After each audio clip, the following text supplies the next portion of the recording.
आमदार रवी राणा यांच्या वादग्रस्त वक्तव्याचे पडसाद आता मंत्रिमंडळाच्या बैठकीमध्ये सुद्धा उमटलेले दिसतात। यापुढे प्रत्येक मंत्री आणि लोकप्रतिनिधींनी बोलताना विचार करून लोकांशी बोलावं अशा सूचना मुख्यमंत्री एकनाथ शिंदे यांनी दिल्या।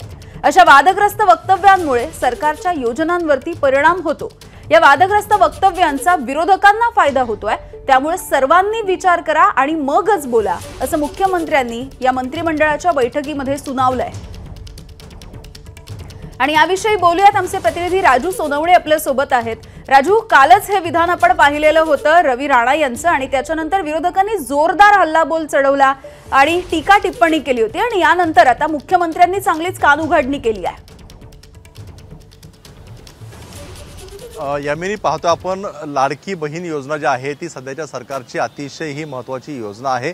आगामी विधानसभेवरचे याचे अनेक पडसाद जे आहे ते उमटताना पाहायला मिळेल, आणि कुठेतरी शनिवारी सुद्धा मोठं सेलिब्रेशन करीत पहिला हप्ता जो आहे तो सरकार खात्यांच्या लाभार्थ्यांच्या खात्यात पाठवणार आहे। मात्र काल ज्या प्रकारे आमदार रवी राणा यांनी वादग्रस्त वक्तव्य केलं होतं त्याचे पडसाद आजच्या मंत्रिमंडळाच्या बैठकीत उमटताना पाहायला मिळतात। स्वतः मुख्यमंत्र्यांनी जे आहे ते सर्व लोकप्रतिनिधी आणि मंत्र्यांची जी आहे ती कान उघडणी एक प्रकारे केलं असं म्हणावं लागेल, कारण रवी राणा यांनी ज्या प्रकारे वक्तव्य केलं होतं त्यामुळे कुठेतरी लोकांमध्ये संभ्रम निर्माण होतोय आणि विरोधकांना जो आहे तो फायदा होतोय। त्यामुळे अशा प्रकारची वक्तव्य टाळावीत।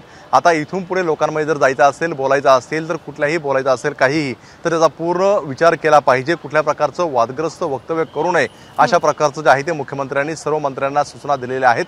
कारण पाहतोय आपण, ही लाडकी बहीण योजना जी आहे ती सुरू केल्यानंतर विरोधकांनी अनेक आरोप प्रत्यारोप केलेले आहेत, आणि स्वतः सत्तेच्या जवळ असलेले रवी राणा यांनी अशा प्रकारचं वक्तव्य केलेलं आहे। त्यांनी जे वक्तव्य केलेलं आहे का तुम्ही जर भरभरून आशीर्वाद दिले नाही तर ते पैसे खात्यातून परत घेतले जाईल, त्यामुळे कुठेतरी सरकारला आणि योजनेला सुद्धा हे वक्तव्य डॅमेज करणार आहे, आणि त्यातच आज पडसाद मंत्रिमंडळाच्या बैठकीत उमटताना पाहायला मिळाले।